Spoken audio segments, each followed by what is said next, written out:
नमस्कार, स्वागत है आप सभी का एडवेफ न्यूज पर। मैं हूं आपके साथ रोहित। इस वक्त पीओके में बगावत की आग भड़क गई है। क्यों और कैसे, इसी पर आज चर्चा करेंगे। मेरे साथ वरिष्ठ पत्रकार पंकज प्रसून जी हैं। पाकिस्तान ने कैसे साजिश रची और अब उसे कैसे सबक सिखाया जाएगा, इस पर भी बात करेंगे। पंकज जी, बहुत बहुत स्वागत है। थोड़ा समझाइएगा, पीओके में यह बगावत शुरू क्यों हुई है, लोग सड़कों पर क्यों हैं, कारण क्या है? देखिए रोहित, एक तात्कालिक कारण है और पीछे का एक बैकग्राउंड है जी। तात्कालिक कारण यह है कि पाकिस्तान की सरकार ने वहां की जो नेशनल असेंबली है, जिसे हम लोकसभा राज्यसभा बोलते हैं ना, वहां से दोनों सदनों से एक ऑर्डिनेंस पास करवाया जिसका नाम था people assembly and public order ordinance 2024। ये 2 सितंबर को ये पास हुआ था। इस ऑर्डिनेंस के तहत जिस किसी भी संस्थान का सरकारी रजिस्ट्रेशन नहीं है, वो न जनसभा कर सकते हैं, न प्रदर्शन कर सकते हैं, न अपनी मांग रख सकते हैं। ये आसान शब्दों में यही है। अब वो पाकिस्तान में ऐसे हजारों की संख्या में संगठन है जिन्होंने गवर्नमेंट से रजिस्ट्रेशन नहीं करवाया है, लेकिन अपनी अलग अलग मांगों को लेकर, चाहे वो रिलीजियस मांगे हो या आर्थिक मांगे हो, इन सबको लेकर वो डिमांड करते रहते हैं। जैसे भारत का उदाहरण देना, तो भारत में कोई भी ऐसा संगठन आंदोलन, धरना, प्रदर्शन नहीं कर सकता जो गवर्नमेंट ऑफ इंडिया से रजिस्टर्ड नहीं हो। ये उसी तरह का नियम था वो। अब इसे लेकर बलूचिस्तान में, खैबर पख्तूनख्वा में, पीओके में और ये जो गिलगिट बाल्टिस्तान, ये 5 इलाकों में बड़े पैमाने पर विरोध प्रदर्शन शुरू हो गया, क्योंकि ये बलूचिस्तान हो, खैबर पख्तूनख्वा हो या गिलगिट बाल्टिस्तान हो या पीओके हो, यहां के ऐसे किसी भी तंजीम को पाकिस्तान सरकार माने थी जो यहां के मूल लोगों ने बनाई है। जैसे बलूच लोगों का अगर कोई संगठन होगा तो उसको पाकिस्तान में मान्यता नहीं, या फिर पीओके के अगर कोई लोगों का संगठन होगा कुछ इस तरह का, तो वो मान्यता नहीं। तो ये कह रहे हैं कि एक तो हमारे साथ आप भेदभाव करते हैं, हमारे जो संगठन है उनको मान्यता नहीं देते, और दूसरा नियम ये कर दिया कि जिसकी पाकिस्तान सरकार से मान्यता नहीं है वो प्रदर्शन नहीं कर सकता, धरना नहीं दे सकता, अपनी डिमांड नहीं रख सकता। और इसी बात को लेकर प्रदर्शन था। पंकज जी, पीओके में, तो तात्कालिक वजह ये आग खुद से भड़की या भड़काई गई, भारत को भी बदनाम किया जा सके इसके सहारे?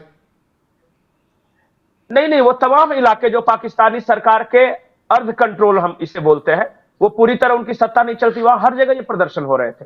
पीओके में क्यों भड़की उसे आप समझिए। पीओके में क्या हुआ कि जैसे ही लोगों ने इस अध्यादेश का जो ऑर्डिनेंस था उसे रद्द करने की मांग की, तो वहां एक इन्होंने बनाई जम्मू कश्मीर संयुक्त आवामी एक्शन कमेटी, यानी JKJAAC। अब इन लोगों ने 2 मांगे रखी। एक तो कि मार दिया था पुलिस ने कार्यकर्ताओं को प्रदर्शन करने के दौरान, गाड़ियां तक चढ़ा दी थी जो भीड़ प्रदर्शन कर रहा है, तो कई लोग घायल थे। तो इनकी डिमांड यह थी कि पहले अगर जिस व्यक्ति को मारा है उसके एक भाई को सरकारी नौकरी दो, और जो घायल हुए उन्हें मुआवजा दो। और दूसरी बात कि ये जो आप ऑर्डिनेंस लेके आए हो, people's assembly and public order ordinance 2024, इसे आप निरस्त करो। तो उन्होंने सुबह 11 बजे तक का समय दिया था, शुक्रवार सुबह 11 बजे तक का। नहीं मानी पाकिस्तान सरकार। उसके बाद क्या हुआ कि वहां के अलग अलग छोटे छोटे जो कस्बे हैं पीओके के, जैसे बाराकोट हो गया, कोहाला हो गया, ताइन हो गया, धालकोट हो गया, आजाद पट्टन हो गया, होलार, मंगला, इन सब में प्रदर्शन शुरू हो गए और हजारों लाखों की संख्या में लोग सड़कों पर उतर आए। अंत में पाकिस्तान सरकार ने मजबूर होकर इनकी बातें मान ली है, और जब बातें मान ली है तो ये प्रदर्शन उन्होंने विड्रॉ करने की घोषणा कर दी है। ये तो तात्कालिक कारण है। दूसरा एक और कारण है ये प्रदर्शनों का। पाकिस्तान के जो मूल के लोग हैं, जैसे जो पंजाब में रहते हैं या सिंध में रहते हैं, वो पीओके के लोगों को गद्दार कहते हैं या कश्मीरी कहते हैं। उन्हें पाकिस्तान अपने देश का हिस्सा मानने को तैयार नहीं। ये ठीक उसी तरह का सिचुएशन जैसे बांग्लादेश, बंगाली बोलने वाले मुसलमानों को हीन भावना के नजर से देखते थे, कहते थे कि तुम काले हो, तुम छोटे कद के हो, तुम्हें उर्दू नहीं आती, तुम बंगाली बोलते हो, अत्याचार करते। यही हालत हूबहू जम्मू कश्मीर में है, जो कि पाकिस्तान के कंट्रोल में जो जम्मू कश्मीर है, पाक ऑक्युपाइड कश्मीर है। वहां जब आम कश्मीरी अगर जाता है ना लाहौर में या कराची में नौकरी की तलाश में, तो 20 तरह की चेकिंग ली जाती है। ऐसे शक के दृष्टिकोण से देखा जाता है कि जो भी पीओके से आ रहा है वो फॉरेनर टाइप का ट्रीट करते हैं उसे। तो एक अंदर से एक सेंस ऑफ एलियनेशन है वहां जो पीओके के लोगों के। आप पंजाबी को देखिए, हर नौकरी में पंजाबियों का वहां दबदबा है, आर्मी हो, सरकारी नौकरियां हो, जो व्यापार है वहां सिंधियों का दबदबा है। कराची वहां पे आप जाके देख लीजिए, वहां लिफ्टन का जो इलाका है वो सब वहां देख लिए। लेकिन जम्मू कश्मीर के जो लोग हैं, जिनका जिस हिस्सा में पाकिस्तान ने कब्जा जमा है, वहां का लोग 2 जून की रोटी के लिए वो क्या करते हैं, लाहौर, पेशावर, कराची, इस तरह कोटा, इस तरह के शहरों में मजदूरी करते हैं। ठीक है कोई पंकज नाई जी। की दुकान चला रहा है, कोई रिक्शा खींच रहा है, हाँ ये काम है उनका। तो जब बिल्कुल इज्जत भी नहीं है, बराबर मानते भी नहीं है, और ऊपर से वो अपनी डिमांड भी नहीं रख सकते, इन्हीं सब बातों को लेकर वहां के लोगों के मन में एक विद्रोह की भावना थी और बिल्कुल सड़कों पे विद्रोह की उतरे, भावना बार थी बार पंकज जी, उतरते हैं। और वो सड़कों पर लोग उतरे। लेकिन थोड़ा ये समझाने की कोशिश कीजिएगा कि एक तरफ बांग्लादेश में बवाल चल रहा है, बांग्लादेश के लिए फंडिंग कहां से हो रही सब देख रहे हैं। पीओके में भले की सरकार के एक फैसले से, एक अध्यादेश से बवाल शुरू हुआ, लोग सड़कों पर उतरे।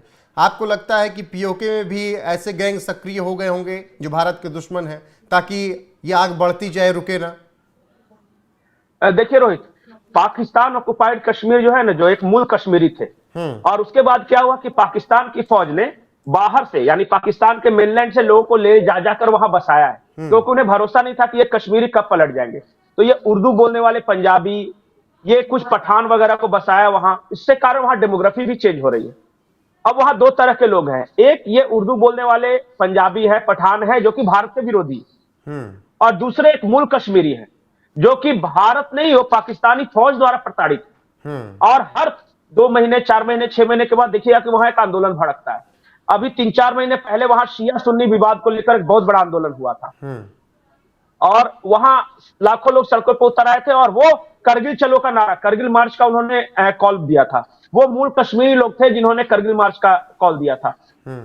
जो जो कश्मीर जो पाकिस्तान के कब्जे में है, वहां 15 से 18% शिया की आबादी है, और शियाओं को पाकिस्तान की जो मेन फौज है और जो वहां के लोग हैं वो बहुत मिसट्रीट करते हैं जी। शियाओं को मारना, शिया के मस्जिदों पे हमला करना, ये सब वहां कॉमन है, पाकिस्तान में भी कॉमन है, ऐसा नहीं कि सिर्फ पीओके में। तो वहां के जो शिया हैं वो शुद्ध रूप से भारत का समर्थन करते हैं।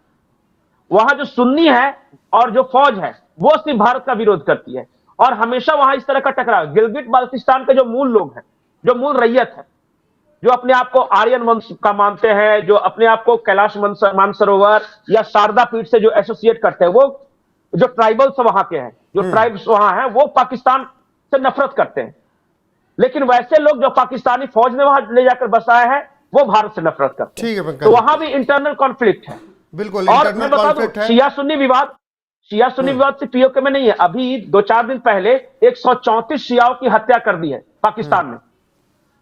अहमदिया, शिया या फिर दूसरे जो भी सेक्ट है इस्लाम के, वो, और जो कश्मीरी हैं, जो पश्तून हैं, जो बलूच, ये वहां सुन्नियों ने किया है। वहां